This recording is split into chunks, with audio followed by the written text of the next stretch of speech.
It was the summer of my 15th year when my dad and I decided to take a multi-day kayaking trip on Yellowstone Lake.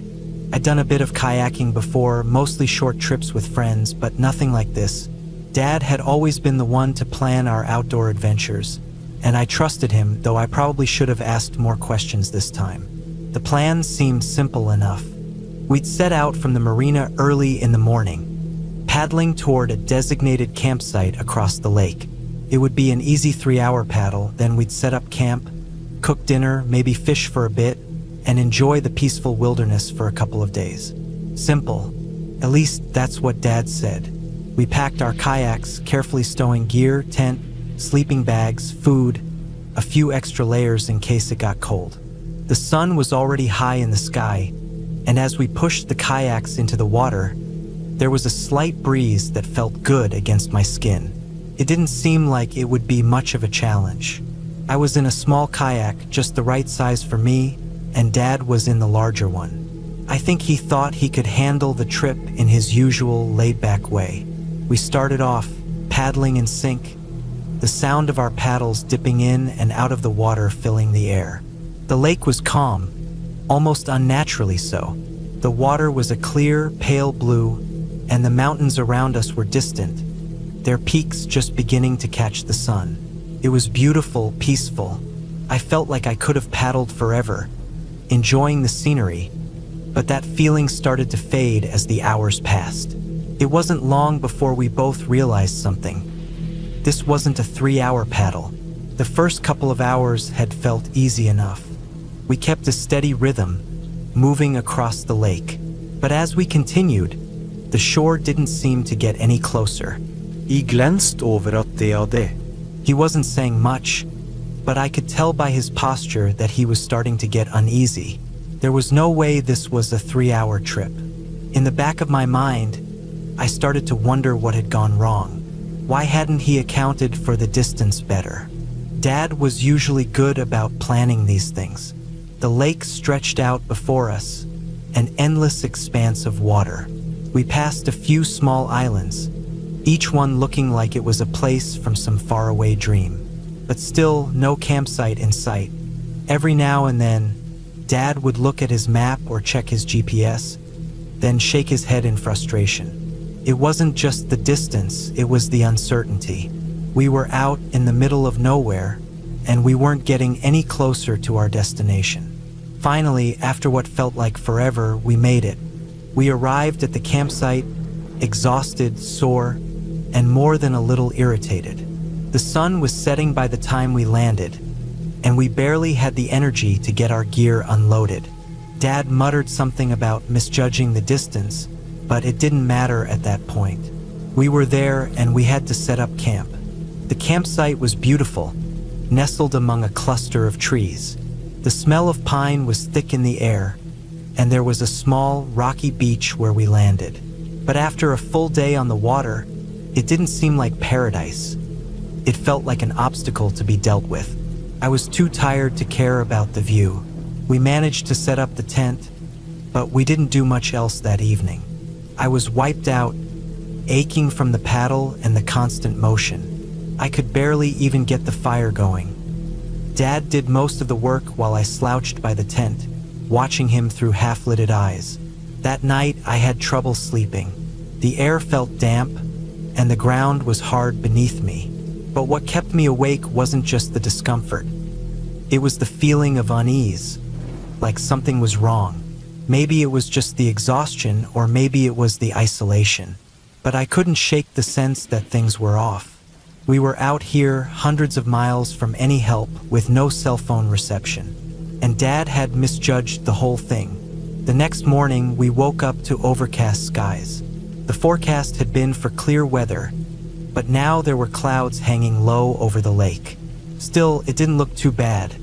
So we ate a quick breakfast and started packing up the camp. We were supposed to kayak to another site that day, but as we were getting ready to leave, things started to change. The wind picked up slowly at first, a gentle breeze that we didn't pay much attention to. But as we pushed our kayaks into the water, the wind began to grow stronger. It was no longer a pleasant breeze. It was a cold, biting gust that seemed to come from nowhere. By the time we were a few hundred yards from shore, we could feel the lake start to shift. The wind pushed against us, harder and harder.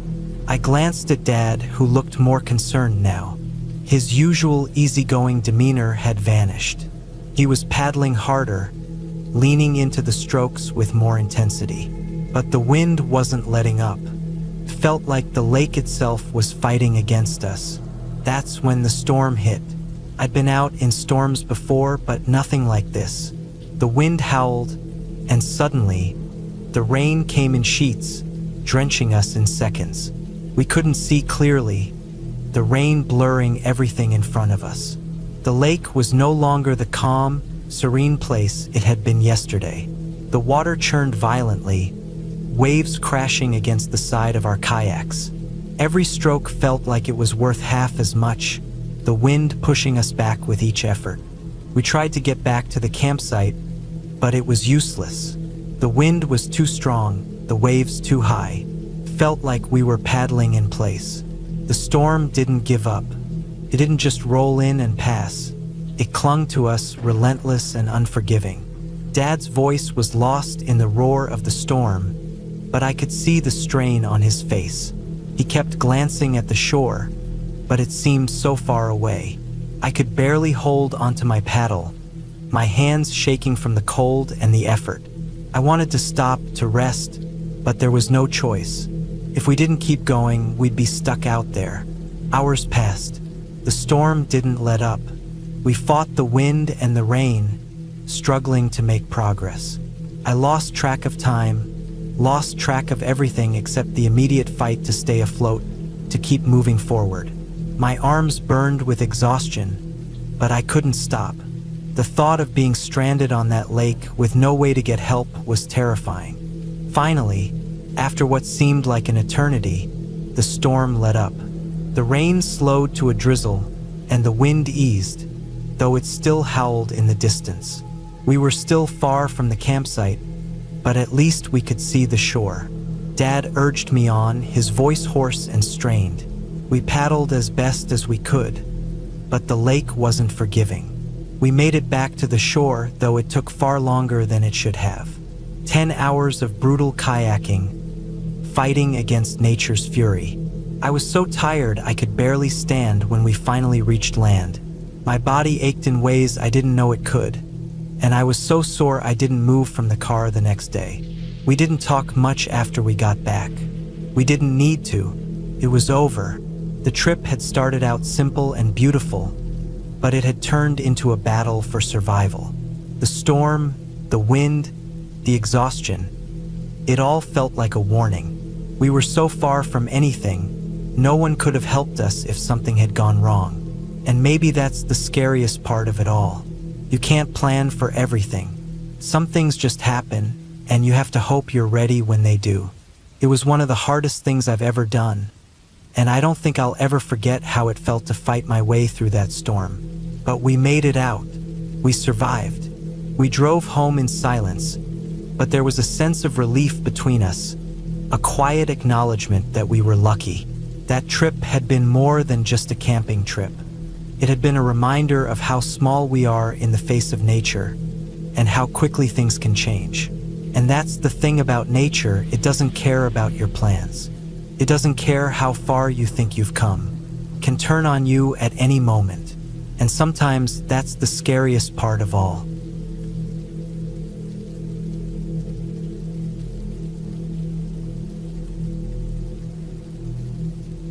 We were invincible, or at least we thought so. 5 teenagers, barely out of high school, brimming with the kind of confidence that only comes from not knowing any better, heading out into the Smoky Mountains for a weekend of adventure. None of us had ever done anything this intense before, but that didn't matter. We'd scrounged up secondhand gear, borrowed a few items from friends' older brothers, and convinced our parents that we knew exactly what we were doing. It was early spring, that awkward time of year when winter clings stubbornly in the mountains, even as the valleys start to thaw. We rolled into Gatlinburg in my best friend Chris's old sedan. A car that probably shouldn't have been trusted to make it over a speed bump, let alone a several-hour road trip. The town wasn't much back then, just a few gas stations, a couple of motels, and some small shops. We stopped to fuel up and grab snacks, Slim Jims, granola bars, and soda. While standing outside the gas station, an old man with no teeth leaned against the wall, chewing something I didn't want to identify. "I wouldn't head up there," he said, his voice raspy like he'd been smoking for decades. "Thar's a storm a brewin'." 18-year-old me, cocky and stupid, waved him off. "It's fine, we've got rain parkas," I said, earning a few chuckles from my friends. I didn't even think about it. What could an old man know that we didn't? We mapped our route on a dog-eared copy of a hiking guide Chris had found at a thrift store. The plan was simple: a loop that would take us up into the higher elevations, camping overnight, and then descending back to the trailhead. We didn't pay much attention to the contour lines on the map, and none of us really grasped just how steep the first leg of our hike would be. It wasn't until we were 2 hours in, drenched from freezing rain that had started out of nowhere, that we began to realize how unprepared we were. The trail was brutal. Parts of it felt more like climbing a ladder than hiking, and the weight of our backpacks, stuffed with canned chili, cheap sleeping bags, and entirely too much random junk, made every step harder. The rain turned to sleet, and then, as if mocking us, snow flurries began to fall. We were soaked to the bone, every layer of clothing clinging to our skin. By the time we reached the first campsite, we were all shaking uncontrollably. My fingers were so numb I couldn't untie the laces on my boots. After fumbling for what felt like an eternity, I gave up and grabbed a tree saw from my pack. I sawed through the laces, cursing under my breath, and finally managed to yank the boots off. My socks were soaked, my feet white and wrinkled like they belonged to someone 3 times my age. We set up the tent as quickly as we could, sealing it tight to keep the snow and wind out. That turned out to be a mistake. The moisture from our breath froze on the inside walls of the tent, forming a thin layer of frost. Every movement sent tiny shards of ice raining down onto our sleeping bags. It was a miserable night. The sound of cracking branches echoed through the forest, loud and sharp like gunshots. I lay there, shivering, convinced that one of those branches was going to come crashing down and crush us. Morning brought a fresh layer of snow, about 4 inches blanketing the ground. My boots, which I'd left near the fire pit in some futile hope they'd dry out, were now frozen solid. They had curled up on the rocks like some grotesque version of a flower. I slipped them on anyway, wincing as the frozen leather pressed against my feet. We were in trouble, and we all knew it. The cold had sapped our energy, and none of us had slept well. Hypothermia wasn't just a word we'd heard once in health class. It was a very real, very present threat. We had a decision to make: head back the way we came, 5 miles of steep, icy terrain, or press forward 3 miles to the next point on the loop. The choice seemed obvious at the time. 3 miles was shorter, and we were optimistic that the trail would get easier. For the first mile, it did. The snow made it easy to follow the path, and while we were still cold and miserable, the thought of getting to the next campsite kept us moving. But then we came to the river. The bridge was gone. Where the trail guide had promised a sturdy wooden crossing, there was nothing but broken beams and rushing water. The river was swollen from the rain and snowmelt, churning angrily as if daring us to try and cross. We stood there, staring at the water, too stunned to speak. The reality of our situation began to sink in. The only way forward was to wade through the river, and we all knew how dangerous that was. The water looked like it could knock us off our feet in an instant, but the alternative, turning back and retracing our steps, meant hiking another 7 miles in worsening conditions. We didn't have the energy for that. One by one, we prepared to cross. We stripped off our boots and pants, stuffing the pants into the straps of our backpacks to keep them dry. The plan was simple: move slowly, hold on to each other if needed, and get to the other side as quickly as possible. The moment my feet touched the water, I gasped. It was like stepping into liquid ice. The cold burned, sharp and unforgiving, and every step felt like my skin was being stabbed with needles. The current was stronger than it looked, pushing against my legs and threatening to sweep me away. I slipped on a rock, plunging knee-deep into the water, and the shock of it made me cry out. Somehow, I made it to the other side, collapsing onto the snowy bank, gasping for breath. The last person to cross was Chris. Like the rest of us, he slipped and fell, but when he scrambled back to his feet, he realized something horrifying. His pants, the ones we'd all so carefully strapped to our backpacks, were gone. The river had yanked them away, and with them went his wallet, his car keys, and the $200 we'd pooled together for gas and food on the way home. Panic set in. We ran along the riverbank, barefoot and half-dressed, scanning the water for any sign of the missing pants. Snow and ice crunched beneath our feet, but we barely noticed. The cold didn't matter anymore. What mattered was finding those pants, because without them, we were stranded. We never found them. After what felt like hours of searching, we gave up, defeated and numb. Chris's face was pale, his hands shaking as he stared at the river. None of us knew what to say. There was nothing to say. We hiked the remaining 2 miles in silence, our footsteps heavy and slow. When we finally reached the trailhead, we were too exhausted to celebrate. We stood there, staring at the empty parking lot, unsure of what to do next. A local man driving a battered pickup truck stopped and offered us a ride into town. He didn't ask any questions, just took one look at our sorry state and waved us into the bed of his truck. The cold wind bit at our faces as we rode, but we were too tired to care. The woman at the motel took pity on us. She gave us a room and promised not to call the police, so long as we called our parents to wire money for a spare set of keys. She even brought us hot soup from her kitchen, which we devoured like starving animals.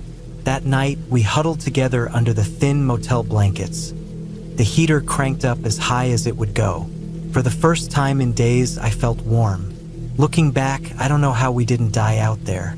We were young, reckless, and completely unprepared, but somehow we made it through. The experience taught me something I've never forgotten. Nature doesn't care about your plans. It doesn't care how confident or tough you think you are. It's indifferent, relentless, and far stronger than you'll ever be. I haven't been back to the Smoky Mountains since that trip, and I probably never will. But sometimes, on cold winter nights, I think about the sound of those ice-covered branches cracking in the wind, the feel of that freezing water against my skin, and the look on Chris's face when he realized his pants were gone. And I'm reminded of just how fragile we really are.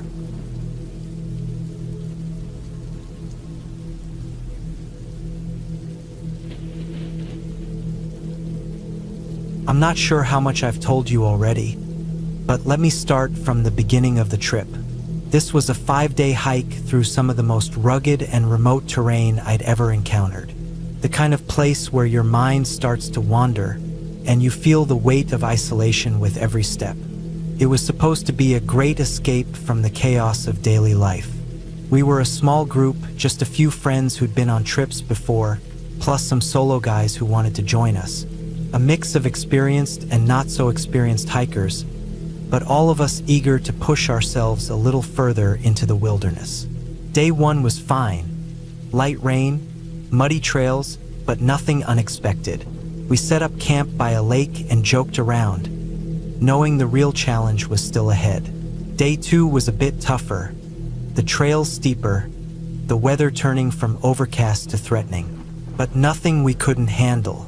By the time we reached our planned stop, we were all in good spirits. But Day 3 tested us in a way none of us could have imagined. We had planned to camp near a waterfall. It sounded like a good idea at the time. Beautiful, dramatic, a perfect place to take some photos and enjoy the view. We reached the falls by midday, the water thundering as it crashed down into a river below. The rocks around the base of the falls were large, flat, and stable. Perfect spot for setting up a tent, or so we thought. The waterfall created its own weather system, spraying mist everywhere, and the wind from the falls was strong enough to make standing near the edge feel like standing on the edge of a cliff. But it wasn't dangerous, or at least it didn't seem like it would be. We chose a spot about 500 feet from the base of the falls on one of the large flat rocks.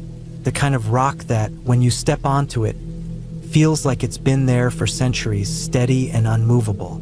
We thought we were far enough from the river, and it wasn't a bad spot. It was sheltered from most of the elements, raised slightly from the river's edge.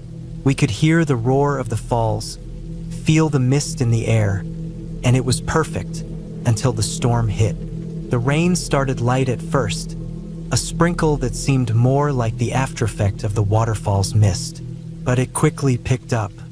And I mean quickly, within 30 minutes, the light drizzle turned into full-on rain, pouring down from the sky like a bucket was being dumped on us. The river, which had been calm earlier, began to swell. It started to creep up onto the rock we were camped on, and we realized we were in trouble. The wind didn't make it any better. The gusts coming off the falls were pushing the front of our tent in, forcing it to bend inward. The side of the tent facing the falls became a wall of wet fabric, almost caving in under the force. The rain didn't help either, pounding the tent with a force that made it seem like the entire thing would collapse at any moment. There was a gap where the zippers met, and soon the rain wasn't just falling from above but was blowing sideways right through that gap, soaking the floor of the tent. Our gear was getting wet fast. I looked over at my tent mate, who seemed as worried as I was. "We need to get our packs to higher ground," I told him, but the words barely left my mouth before I realized we were running out of time. I stepped outside to move our packs, the rain so cold it stung my skin. The water was rising fast, and the wind was pushing the rain sideways, blurring everything around me. I could hardly see, but I knew I needed to get our gear out of the water before it was too late. My tent mate followed me out, more out of curiosity than anything else. He wasn't planning on staying out for long, I could tell. But then, in a split second, the wind picked up. It wasn't like anything I've ever experienced before. The gusts were so strong, they hit the tent like a freight train. The next thing I knew, I was watching, helpless, as the tent started to lift off the ground. The river had swollen, and the force of the wind was enough to send the entire tent sailing. I could hear the crinkle of the fabric as it was dragged, sleeping bags and all, into the water below. I froze. My tent mate froze. There was nothing either of us could do in that moment. The river wasn't even visible anymore. It was just a mass of moving water, a roiling, frothing beast that had already swallowed our shelter. In an instant, the tent was gone, carried away by the current. I rushed back toward the edge of the rock, hoping maybe something could be salvaged, but there was nothing. It was gone. Our gear, our only shelter, everything we'd brought with us, lost in the river's wrath. We had no choice but to scramble back to the rest of the group. It wasn't just the tent we had to worry about. It was everything. The storm had taken everything we needed to survive through the night. We were soaked to the bone, freezing cold, and we had no dry clothes or sleeping bags. Luckily, there were a few solo hikers in our group who had extra space in their tents. They let us in, but it was a cramped 1.5-person tent. The kind where you're forced to sleep in awkward positions, unable to move without disturbing the other person. We were both so wet, it felt like we were just lying in pools of cold water. There were no sleeping bags, no pads, and no warmth. Every muscle in my body ached from the cold, and I could hear the wind howling outside as the storm raged on through the night. We barely slept at all. Morning came, but it didn't bring relief. The rain was still heavy, but at least the wind had died down a little. We had to go back to the river to see what, if anything, could be salvaged. We waded through the cold water, feeling every rock underfoot as we made our way toward where we'd camped the night before. The river had dropped a little, but not enough to make things easier. We found the remnants of our tent lodged against some rocks below. Its poles snapped in several places. The sleeping bags and our gear were waterlogged, heavy, and ruined. We had to make a choice. We couldn't stay there. It was already mid-morning, and we still had a long way to go. We packed up the remains of what we could carry and started our hike, now burdened with even more weight than before. Wet gear, soaked clothing, and the bitter realization that we had lost so much. There was no time to linger on it. We had to keep moving. Despite everything, somehow we made it to our next stop just after lunch. By then, the sun had finally made an appearance, breaking through the clouds and warming the air just enough to lift our spirits. The grass at our new campsite was dry, the clearing perfect for setting up. One of the solo guys, he was awesome, always thinking ahead, pulled out some rope and strung up a clothesline. He got a fire going too, and we all worked together to dry our clothes and gear as best we could. The sun helped, and for the first time in what felt like forever, I could finally feel my fingers again. We'd made it. We'd survived the worst of it.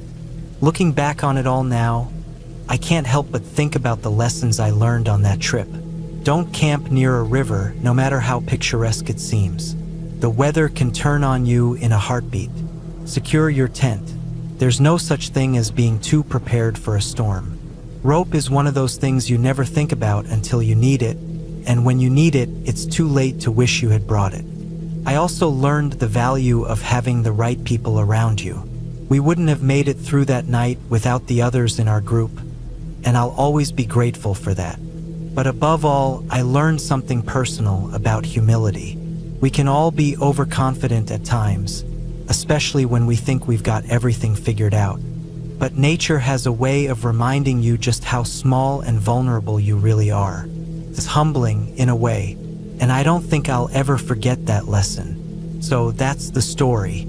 I can't say I've been out on another hike like that one, not for a while at least, but I'll always remember the sound of that waterfall, the cold bite of the rain, and the overwhelming sense of helplessness when the tent was swallowed by the river. And next time, I'll think twice before setting up camp anywhere near water.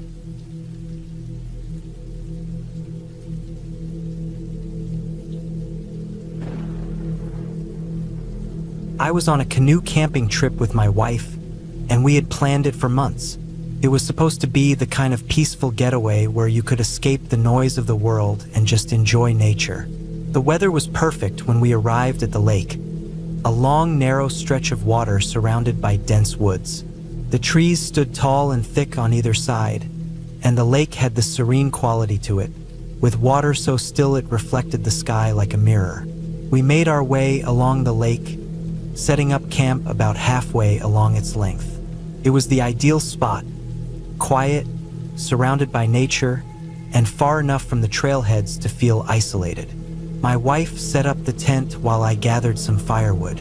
We didn't have any particular plans for the evening, just to sit by the fire and enjoy the night. By the time the sun dipped behind the trees, the air had turned cool, and the forest around us became quieter. We sat by the campfire, the crackling of the wood the only sound. We shared a few quiet conversations and enjoyed the peaceful surroundings. There were no other campers nearby, at least none that we could see or hear. It felt like we were the only ones on the lake. When the fire had burned down to embers, I decided to go down to the lake to wash my face and cool off before heading to bed. It was a still night with not even the hint of a breeze.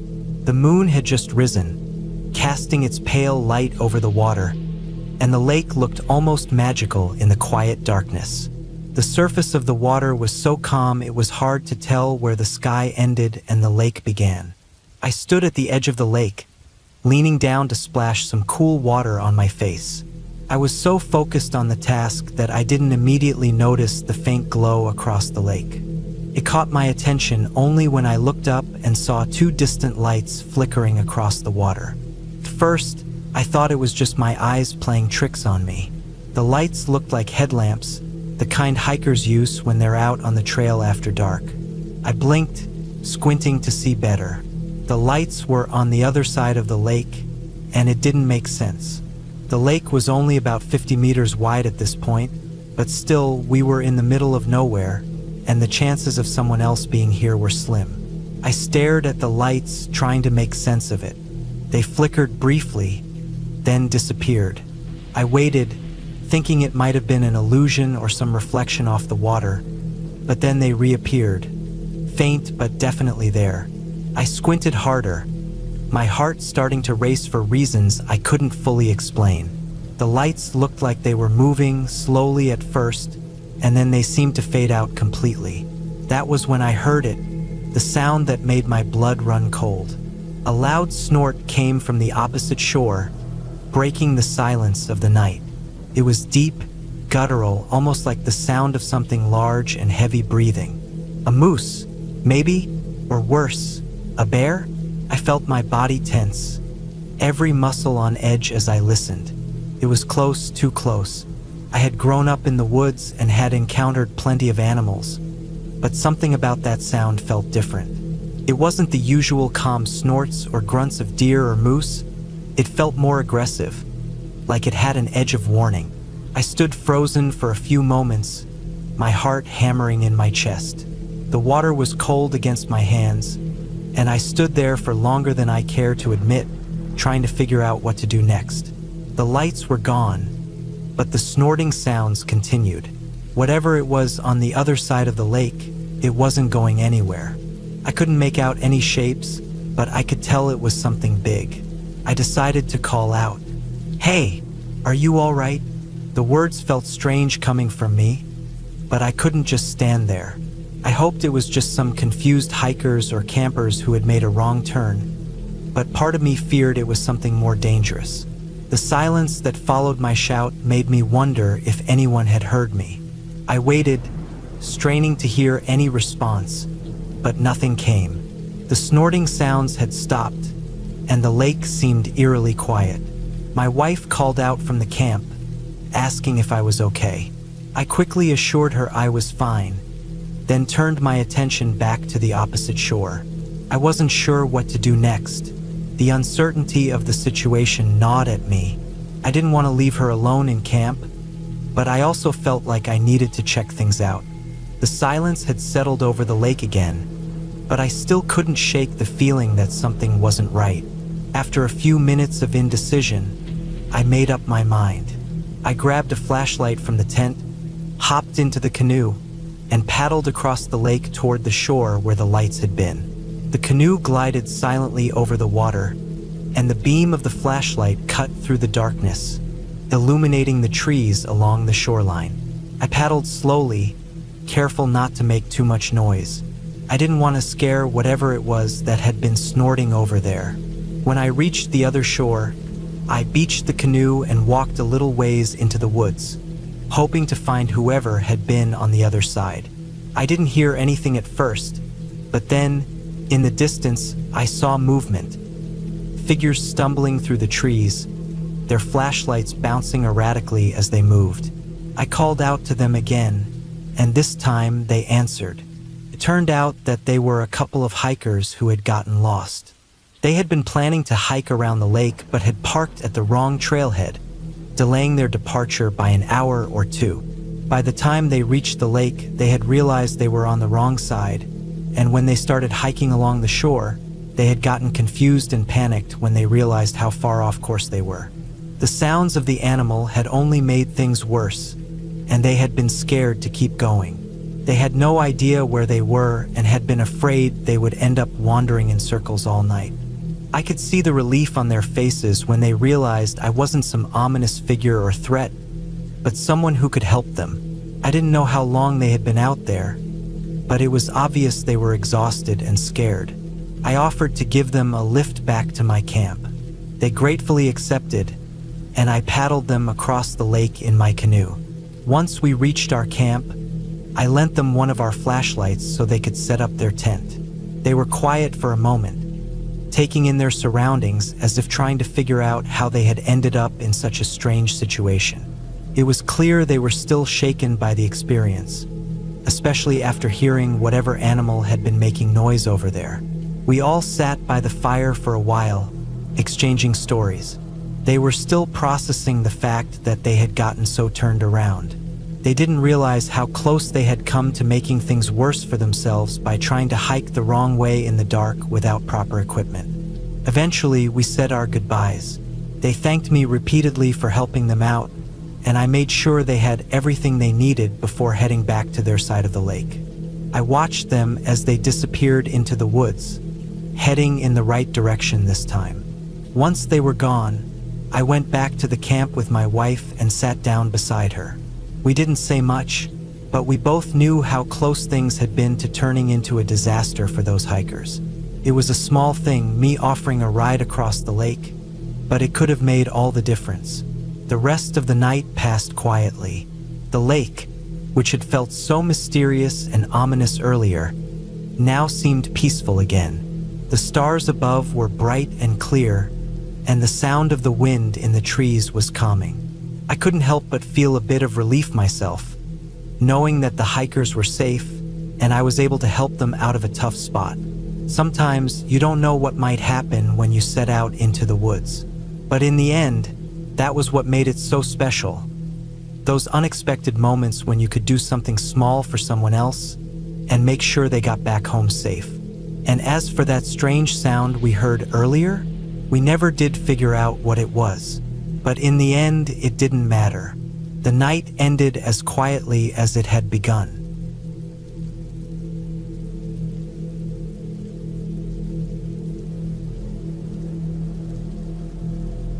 The day was scorching, one of those unrelenting August afternoons where the sun burns through the atmosphere like it has a grudge against everything on the ground.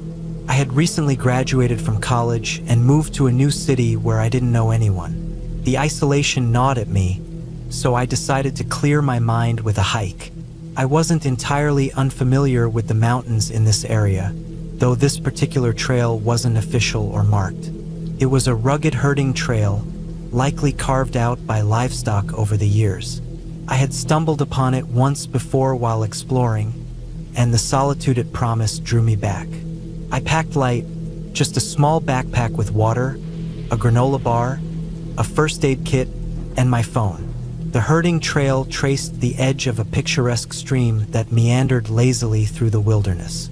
Spruce trees lined the banks, their reflections shimmering in the water, and tall grass swayed in the gentle breeze.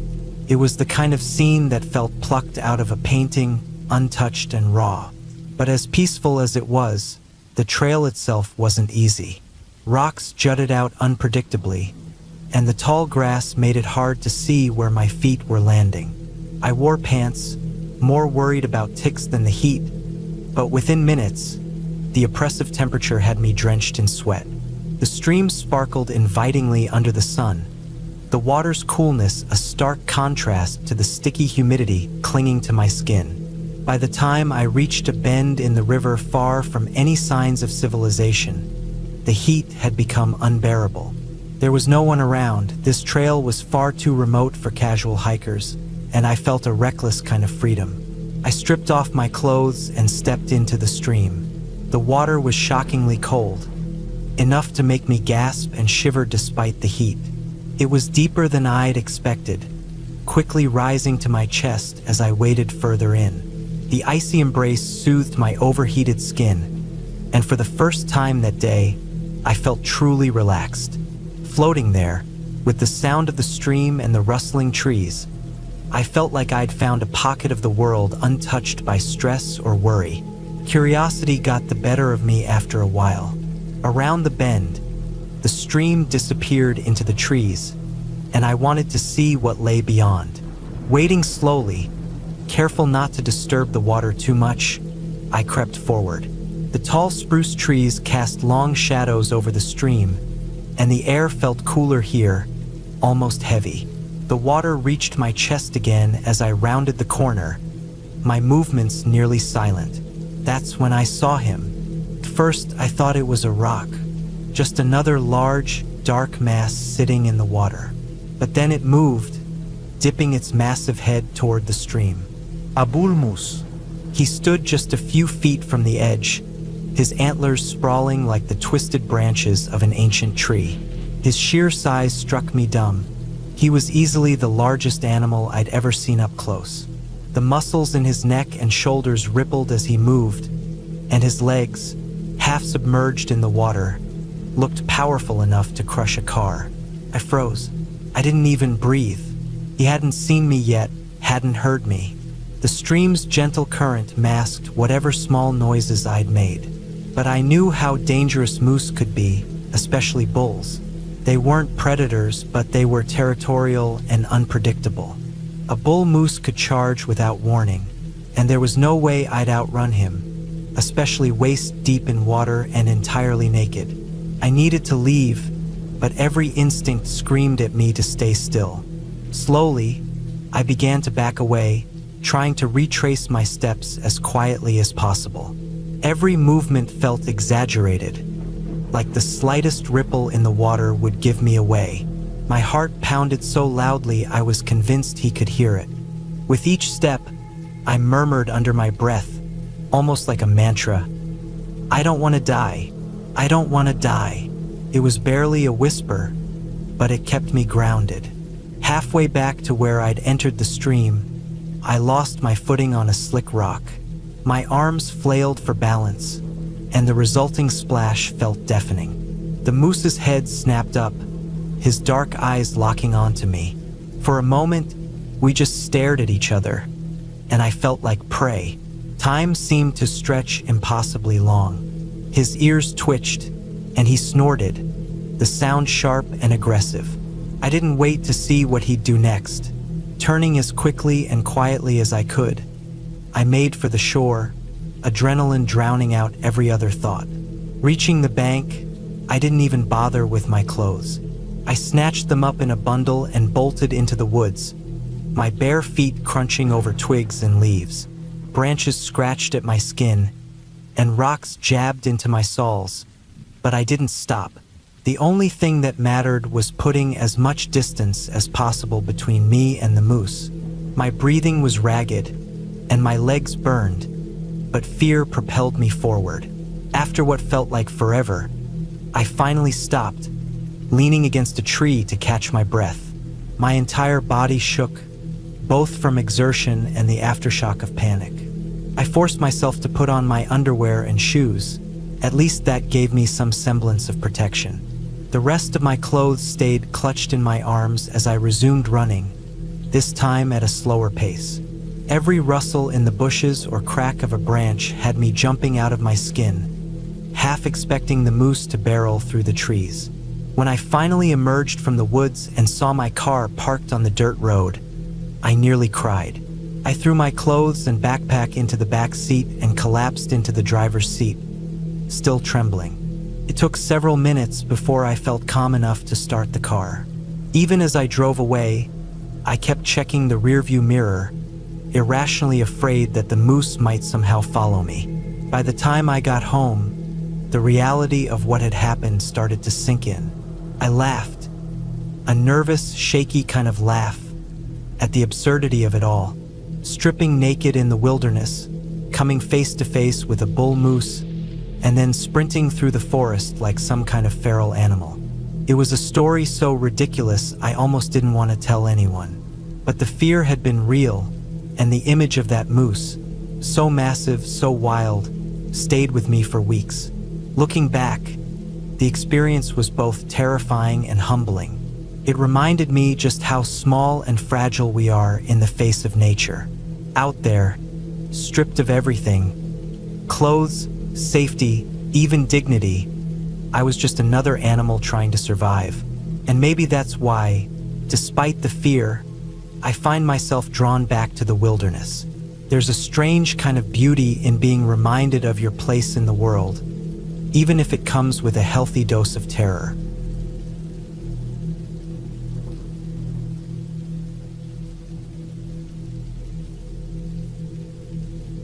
The Sierra Nevadas have always been my favorite escape.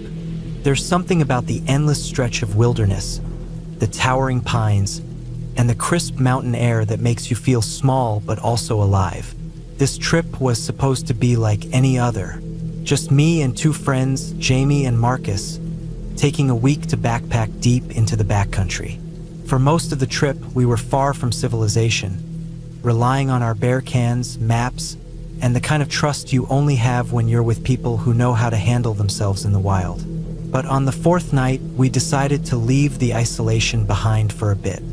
We'd heard about a set of waterfalls a few miles down from our trail, where a more established campground offered a break from the ruggedness.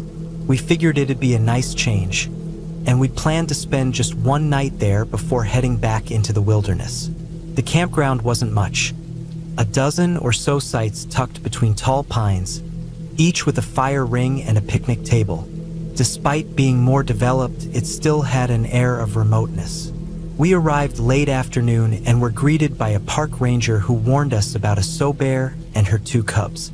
They'd been seen wandering through the area, drawn in by careless campers who hadn't stored their food properly. The ranger was blunt. Use bear cans, keep your packs empty, and don't leave anything in your tent. We weren't amateurs.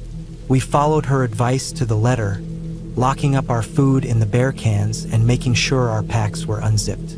If the bear decided to nose through them, at least she wouldn't destroy them trying to get inside.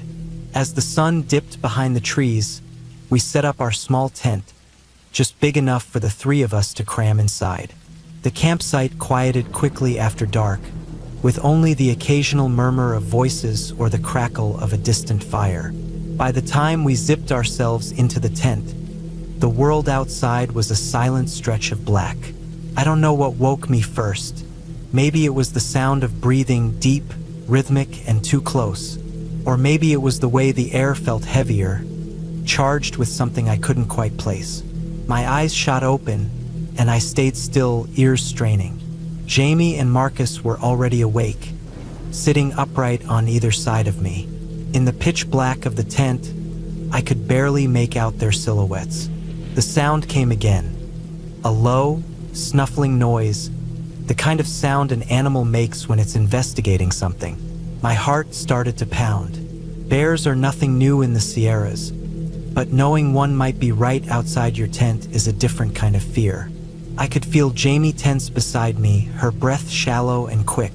Marcus was completely still, which somehow made it worse. The snuffling grew louder, and then I heard the unmistakable crunch of leaves and twigs underfoot. It was moving closer. My mind raced, cycling through every bear safety tip I'd ever learned. Don't run. Don't make noise unless you have to. And whatever you do, don't keep food in the tent. Thankfully, we hadn't. But then, something happened that sent a jolt of pure terror through me. The tent wall beside me. A thin layer of fabric separating me from whatever was outside shifted. Something bumped into it, hard enough that I felt the impact against my shoulder. A bear. Not just a bear with cubs. My breath hitched, and I froze. The weight of the moment was suffocating. Jamie pressed into me on one side, Marcus on the other, but none of us dared to move. The bear snuffled again, right outside, and I could hear the faint clinking of metal. It had found one of our packs. The seconds stretched into eternity as we sat there, shoulder to shoulder, not even daring to breathe too loudly. The bump against the tent wall hadn't been aggressive. It was more like the bear was testing, curious about what was inside. But knowing that didn't make it any less terrifying. Bears with cubs are unpredictable. A sow will do anything to protect her young, and the last thing I wanted was for her to feel threatened by us. The sounds of the bear's movements became more distinct. I could hear her claws scratching at the ground as she pawed at something, probably one of the empty backpacks we'd left unzipped. Then came the high-pitched grunts of the cubs, smaller and more erratic than their mother's deliberate movements. They were close, too close. Every instinct screamed at me to do something, but there was nothing we could do without risking making the situation worse. I don't know how long we stayed like that, pressed together in silence, listening to the bear rummage around our campsite. It felt like hours, though it was probably only a few minutes. My shoulder ached from holding still, and my pulse was so loud in my ears that I could barely hear anything else. Every time the bear moved, I flinched, half expecting her to swipe at the tent or push her nose against the fabric. Finally, the snuffling started to fade. The sounds of heavy footsteps and rustling leaves grew fainter, and I dared to let out a shaky breath. Jamie shifted slightly, and I could feel her trembling. Marcus still hadn't moved, his silence somehow more unnerving than the bear. But just as I thought we might be in the clear, there was a loud crack, a branch snapping somewhere nearby. The bear wasn't gone. She was still close, and the sound seemed to have startled her. Her cubs let out sharp cries, and the snuffling turned into a low, rumbling huff. My stomach dropped. A stressed bear is a dangerous bear. It was Marcus who broke the paralysis. Slowly, almost imperceptibly, he reached for the small cooking pot we'd brought into the tent. The ranger had mentioned that making noise could scare the bear off, and though it felt like a gamble, it was the only option we had. He hesitated, glancing at Jamie and me as if to say, "Are you ready?" Neither of us responded, but I think he took our silence as a yes.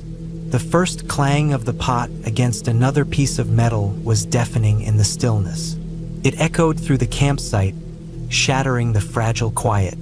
The bear let out a startled grunt, and the cubs squealed again. Marcus banged the pot a second time, harder, and this time the footsteps were faster, retreating. The sow was moving away, her cubs scrambling to follow. We kept banging the pot for what felt like forever, long after the sounds of the bear had faded into the distance. When Marcus finally stopped, the silence was almost as unsettling as the bear had been. None of us spoke. We just sat there, breathing heavily, the adrenaline still coursing through our veins. We didn't sleep for the rest of the night. Every rustle of leaves or creak of a tree branch sent my heart racing again, but the bear didn't return. When the first light of dawn finally crept through the trees, we crawled out of the tent, stiff and exhausted. The campsite was a mess. Our packs had been tossed around, the contents spilled out but largely untouched. The bear cans had done their job, keeping our food safe. As we surveyed the scene, it hit me how lucky we'd been. The bear hadn't been aggressive, just curious, and we'd managed to scare her off without provoking her. But the reality of how close we'd come to something much worse was impossible to ignore. We packed up quickly, not wanting to linger any longer than necessary. As we hiked back toward the trailhead, none of us said much. There wasn't anything to say. The wilderness is beautiful, but it's also wild, unpredictable, and unforgiving. That night, crammed into a flimsy tent with a bear just inches away, had reminded me of that in the most visceral way possible. By the time we reached the backcountry again, the adrenaline had worn off, replaced by a deep, bone-weary fatigue. But even now, months later, I can still feel the weight of that moment. The thin fabric of the tent pressing against my shoulder, the sound of the bear snuffling so close I could feel it in my chest, and the overwhelming sense of powerlessness. The Sierras will always be my escape, but I'll never forget the night I was reminded just how small I really am in the face of nature.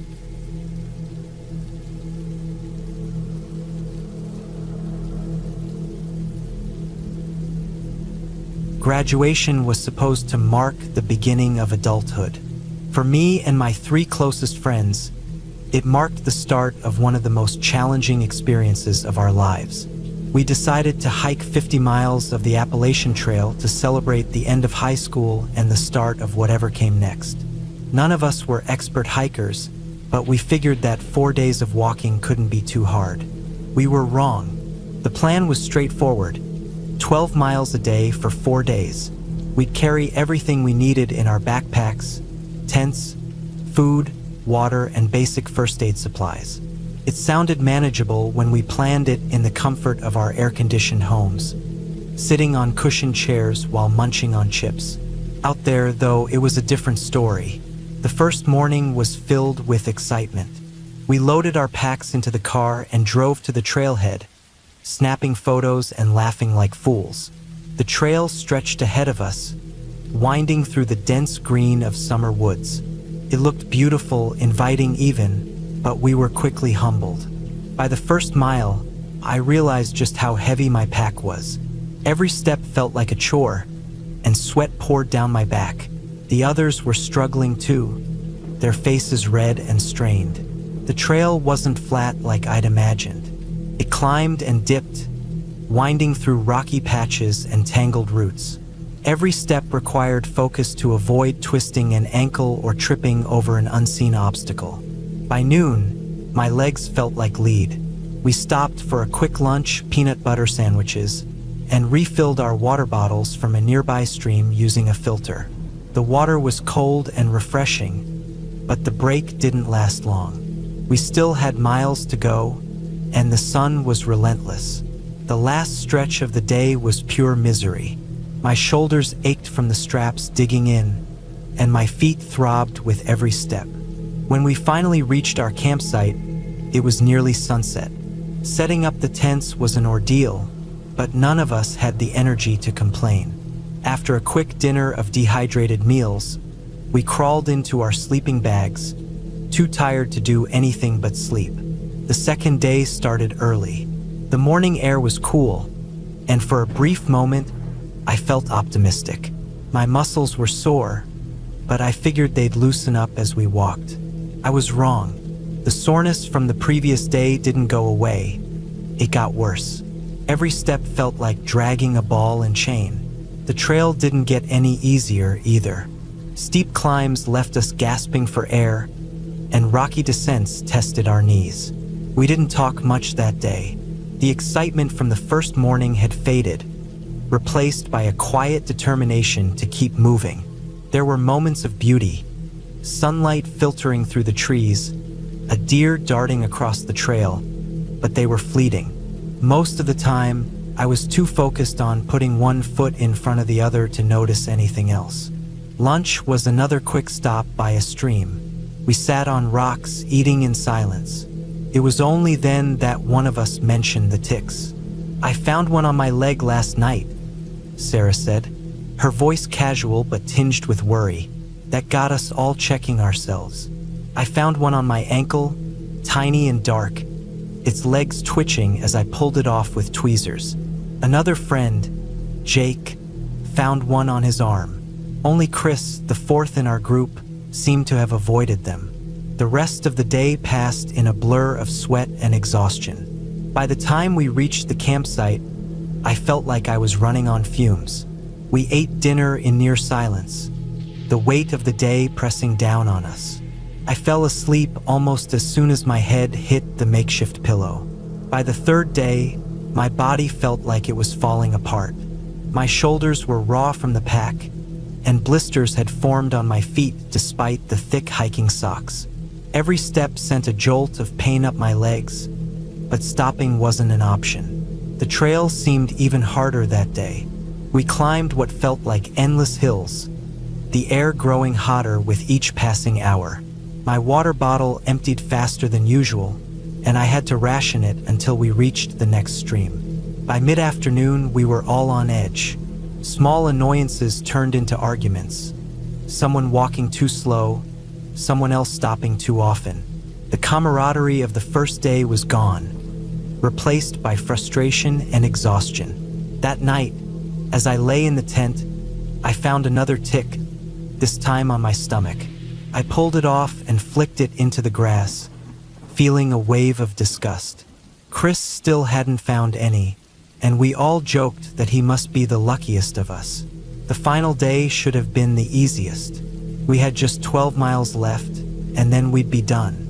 But I woke up that morning with the worst stomach pain of my life. At first, I thought it was hunger or dehydration, but within minutes, I realized it was something else entirely. I barely made it out of the tent before the diarrhea hit.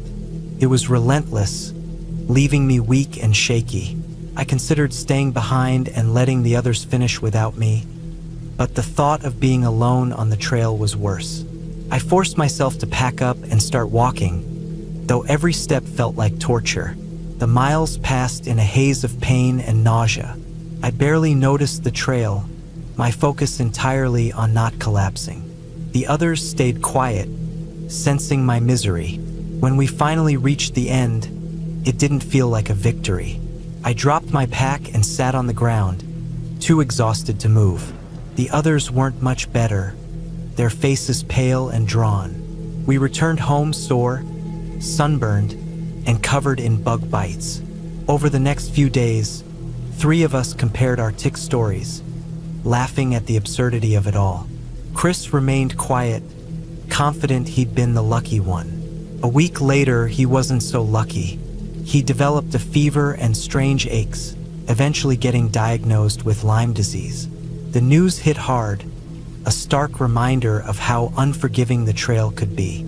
Looking back, the hike wasn't the joyous celebration we'd imagined. It was grueling, painful, and often miserable, but it taught us resilience, and it bonded us in a way nothing else could. For better or worse, those 50 miles are etched into my memory. A test of endurance, a brush with nature's raw beauty, and a reminder of how fragile we really are.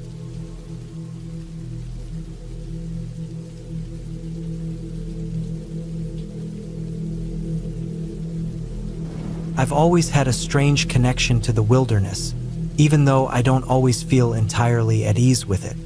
Solo hiking trips have always been a way for me to clear my head, to escape from the noise of life, and find some peace. But even as someone who spent a fair amount of time in the woods, I can't say I've ever been completely immune to the anxiety that comes with being alone in nature, especially at night.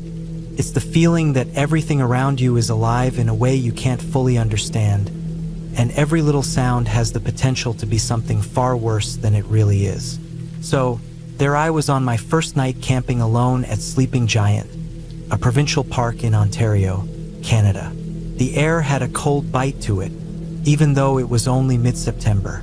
The evening had been pleasant enough, but the sun had dipped behind the hills hours ago, and now I was holed up in my tiny tent, feeling the strange unease that always comes with the first night out. I had found a small patch of ground near the edge of a dense forest, looking down onto a quiet pebble beach where the water lapped gently against the shore. It was peaceful, yes, but as the night stretched on, the peace started to feel like a thin layer covering something far darker. Couldn't sleep. It wasn't the first time. The woods at night have a way of playing tricks on the mind. It's not the chirping of crickets or the rustling of leaves that gets to you. It's the silence that follows. When everything else falls away, your mind starts to wander. And that's when it becomes hard to ignore the creeping paranoia that there's something else out there in the woods with you. Something watching. Something moving just beyond the reach of the dim glow from the lantern in my tent. I shifted around, pulling the sleeping bag tighter around me, trying to ignore the increasing unease that had settled in my gut. But then, just as I was beginning to calm myself down, I heard it, a sound, faint but unmistakable, that immediately brought me to full alert. The crunching of twigs, the snap of a branch. Someone or something was walking through the woods. It was too heavy to be the usual forest creatures. The deer, the raccoons, the rabbits, they're all pretty light-footed. This, though, was heavier. The distinct sound of weight pressing down on the forest floor with each step, followed by the occasional crack of a branch breaking. My heart thudded in my chest, and I froze. For a moment, I just lay there, staring into the dark canvas of the tent, trying to convince myself that it was just a bear, or maybe an elk. But the more I thought about it, the more I started to believe it was something else entirely. A serial killer? Maybe. Maybe it was just the fear of being alone and vulnerable, far from civilization. After all, I had read about people getting lost or attacked in remote places. What if I was next? My mind spiraled, and the more I tried to push it down, the worse the thoughts became. I slowly sat up, trying not to make a sound. My flashlight was within reach, but I didn't dare touch it yet. The footsteps grew louder, closer. Every nerve in my body screamed at me to do something, anything, to make sure I wasn't about to meet whatever was out there. But my body refused to move. Then, out of nowhere, I heard a loud crash, a massive disturbance that shattered the stillness of the night. It sounded like something had fallen, something big, the kind of noise that would come from a large animal tumbling down a slope, hitting trees and rocks on the way down. My heart skipped a beat, and I nearly jumped out of my skin. I held my breath, hoping it was nothing more than a bear or some other creature making a loud mess of things. But then, I heard the rocks tumbling, falling into the pebbled beach below. That was when I knew something was definitely out there. And it wasn't just some small animal. My body tensed, my throat dry. The flashlight in my hand felt like a lifeline, and I couldn't decide whether to turn it on or not. What if I saw something I wasn't supposed to see? What if whatever it was saw me first? But curiosity won out. Slowly, cautiously, I turned on the flashlight and unzipped the door of the tent just enough to peek outside. The beam of light cut through the darkness, revealing the slope in front of me, the jagged rocks, the trees that bent and twisted as if they were part of some grand design of the wilderness. My breath caught in my throat as I waited, straining my eyes to see what had caused the disturbance. And then there it was, a massive elk, its dark body sprawled out in a heap at the bottom of the slope. It had clearly lost its footing and gone tumbling down, its antlers catching on branches as it crashed into the rocks below. The poor thing was disoriented, struggling to stand, its legs trembling beneath it. I didn't know whether to laugh or scream, but my body relaxed a fraction, relieved to know that it wasn't a person, or worse, something more sinister. The elk, seemingly unharmed but clearly shaken, eventually managed to get up and stagger away from the beach. It moved with awkward grace, taking careful steps as it made its way back into the trees. I sat there for a long while, staring at the place where the elk had disappeared, trying to process what had just happened. The fear that had been suffocating me moments before seemed to dissipate with the realization that it had just been a wild animal, a creature doing what it does in the wilderness. But the weird thing about the woods is that the fear doesn't go away that easily. As I lay back down, still wide awake, I couldn't shake the feeling that I wasn't entirely alone. The sounds of the forest didn't seem as comforting anymore. The rustling of leaves, the snap of twigs, all seemed to carry a weight I hadn't noticed before. And that's when I realized this place, this peaceful, serene setting, held secrets that I might never fully understand. The woods were alive, not just with animals, but with something else too, something ancient and unknowable. It's easy to forget how little control we have when we step into the wild. It's easy to believe that we're just passing through, that we're the ones in charge. But the truth is, the woods have their own rules, their own way of doing things. And sometimes, the things that go bump in the night aren't trying to hurt you. They're just part of the world you've decided to enter. I didn't sleep much that night. Every now and then, I would hear a twig snap or a distant rustle, and my mind would jump to conclusions. But eventually, the darkness, the noise, and the weight of everything I'd felt settled into a strange sort of peace. I could hear the gentle lapping of the water against the shore again, the wind moving through the trees. And for the first time since the elk had stumbled down the hill, I felt at home in the woods. The next morning, the sun came up and painted the sky with colors I hadn't seen in years. The forest was still loud, still full of life, but somehow it didn't feel so threatening anymore. The world was what it was, wild, untamed, and full of surprises, both terrifying and beautiful. And for all its unpredictability, I was beginning to understand it a little better. The night hadn't been the terrifying ordeal I thought it was going to be, but it had left me with a deeper appreciation for the wildness that lay just outside my tent. Sometimes the woods don't care about your fears, they just keep going, doing what they do in their own time. And maybe, in the end, that's the most frightening thing of all.